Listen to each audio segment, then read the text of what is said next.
లేవన్నా ఎల్లిగాడు ఏడుండు ఎరుపు పడలు పెట్టుకొని మూలకుండి చూస్తుండు ర్యాప్ అంటే అర్థం కాదు చిన్న బచ్చగాడు చీకట్ల చెయ్యేస్తే లొంగలే మంచి మంచోడు ఇది ఫ్యాక్ట్స్ మ్యాన్, నిజంగా ఫ్యాక్ట్స్. మన తెలుగు వాళ్ళు ర్యాప్ అంటే అర్థం కాదు, ఫాస్ట్ సాంగ్స్ వినరు, మ్యూజిక్ లవర్స్ అని చెప్పుకున్నాడు కాదు.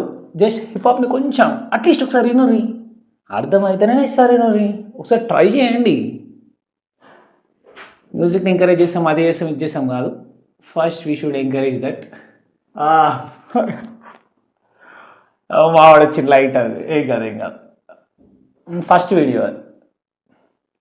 Encourage the music man, underground artist. బయట Mumbai underground artist MBA వంటాయి వాళ్ళ ఇల్లు కాదు. అసలు నన్ను అడితే మన తెలుగు వాళ్ళు అండర్ గ్రౌండ్ ఆర్టిస్టులు ఎక్కువ, ఇండిపెండెంట్ ఆర్టిస్టులు మన వాళ్ళు. మన ఇంట్లోకి పెద్ద ప్రొడ్యూసర్లు ఇవ్వరు ఉండరు, మనోళ్ళే కష్టపడతారు, మనోళ్ళే నేర్చుకుంటారు, మనోళ్ళే చేస్తారు. That is under ground artist. చలో క్రేజీ చలో.